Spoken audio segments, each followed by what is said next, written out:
Título: A inteligência dos imbecis. Subtítulo: Preliminares. As muito numerosas e muito belas pesquisas que foram direcionadas, sobretudo na França, para a psicologia patológica, exerceram sobre o espírito dos filósofos uma influência tal que estes vieram a considerar a patologia mental como um dos melhores métodos de análise psicológica.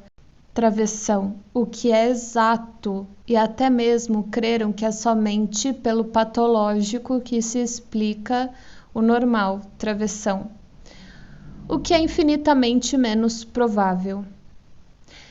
Que se temos somente como prova deste preconceito o sucesso alcançado pela expressão síntese mental, tão difundida hoje que se torna algo como o centro de uma explicação de todos os estados mentais e que evidentemente tem sua origem na observação dos doentes privados desta síntese. Resulta daí que a noção de coordenação e de hierarquia, que são os elementos da noção de síntese analisados, passaram ao primeiro plano de todas as teorias. Não temos de forma alguma intenção de insurgir contra a verdade dessas conclusões, mas sim contra o seu exagero. Nós as consideramos muito especializadas.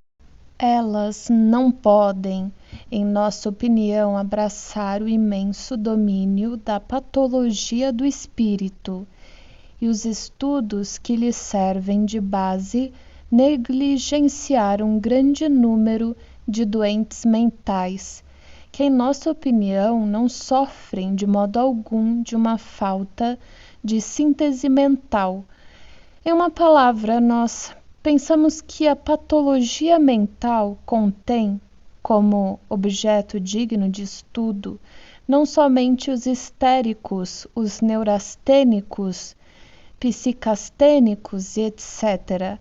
Esses exemplos típicos de desagregação, mas tipos totalmente diferentes. Por exemplo, os atrasados de inteligência e as diversas categorias de dementes.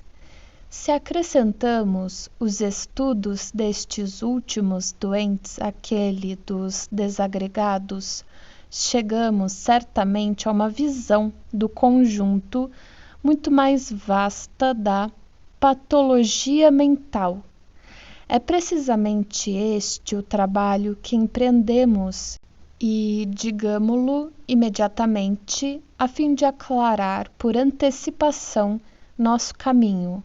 Nós chegamos à ideia de que a modificação psicológica particular que constitui um alienado resulta, pelo menos, de 3 causas fundamentais, sem prejulgar outros mecanismos que nos são ainda desconhecidos, ou mais exatamente que nós apenas pressentimos.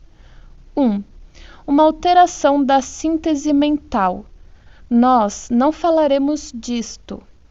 2. Uma falta, uma interrupção, uma insuficiência no desenvolvimento intelectual.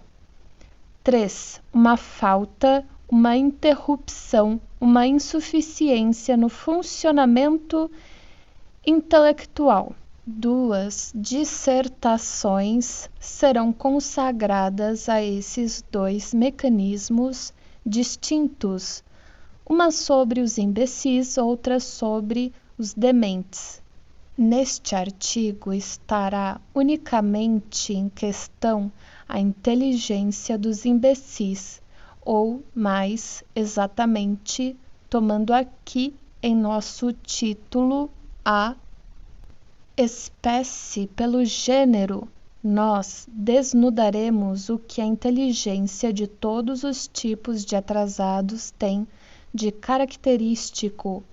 Ela tem como característica, já o sabemos, uma falha de desenvolvimento, e a este respeito nós exporemos um novo método de psicologia, um método que se pode chamar de psicogenético, pois bastará colocar em série na ordem de seu desenvolvimento desenvolvimento de inteligência, um certo número de atrasados e de estudar por meio desta série um fenômeno particular, por exemplo, a dor ou a atenção, para ver quais são as etapas necessárias de desenvolvimento que esse fenômeno apresenta e como ele evolui.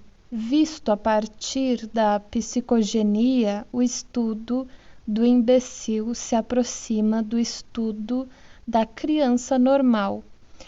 E mesmo do estudo dos animais, nós encontramos aqui um meio de renovar, de desenvolver e até de dar mais precisão às pesquisas já antigas sobre as crianças.